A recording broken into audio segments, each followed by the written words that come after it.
What I'd like to transition to is our community spotlight. We know that folks out there are concerned about public safety, about law enforcement issues. So before we go into our talk story with my fellow legislators, what I'd like to do is introduce our second community spotlight, which really focuses on the important issue of domestic violence and the work that is being done by advocates such as the Domestic Violence Action Center. If we could roll that, Lalo.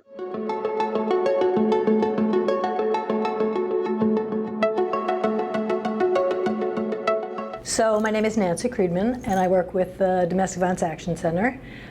We consider ourselves a full-service domestic violence agency. So the only work we do is devoted to addressing and responding to the problem of domestic violence. Through our programs, provide direct services to make the community aware of the gravity and the complexity of domestic violence. When you receive a directive to stay at home and shelter in place with your abuser, if you live with an abusive partner, that raises the danger for the person living with the abuse.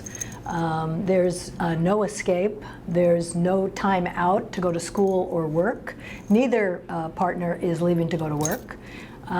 So we're very anxious about the harm that's taking place behind closed doors. We at the Domestic Violence Action Center have added a text feature to our helpline. Again, when you're sheltering at home, you can't make a telephone call.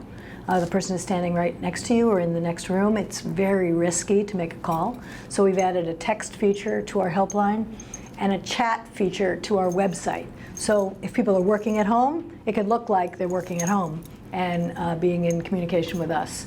On all of the state agency websites is our chat number and our text number and our helpline. So anybody looking for help will be able to get help. We're anticipating a landslide after the directive is lifted. People will finally be able to reach out, get out, and make the hard decisions that every survivor makes about, do I stay or do I go? Is it going to change? Is it going to get better?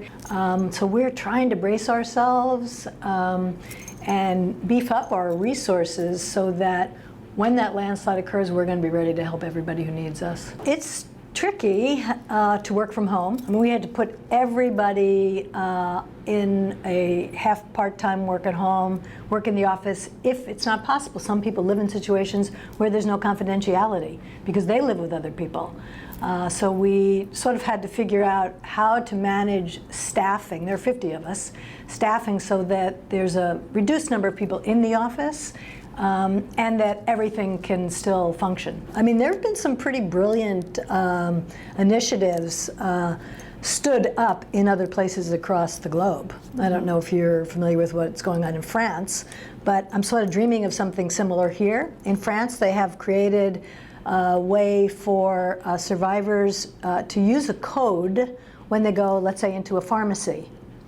And the pharmacist and the pharmacist assistant or the cashier or whoever knows what to do if the survivor uses that code word. Of course, we've got corporate conglomerate pharmacies here, so those are a little harder to penetrate. So we're trying to figure out, are there local businesses we might be able to partner, train the staff so that they know, because you really have to be precise about it. If she's coming in and she's in imminent danger and she needs help and she's asking for it, which is a very big step. People, it's very hard to ask for help, very hard to admit that you're in danger. So when you do that, this thing has to work like clockwork. So it would be great if we could dream up something here locally for our communities, similar to what they've done in France and in other places. I believe in Spain they did the same thing. I think we need government to support us when this landslide occurs. We have to plan ahead.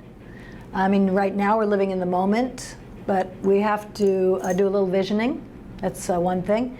The bigger thing, I think, which we can do now is we need our government leaders to be using the words domestic violence. Otherwise, survivors and victims behind closed doors are invisible and don't know that leaders like yourself recognize that this is going on. We want them to know that we know that they're experiencing this.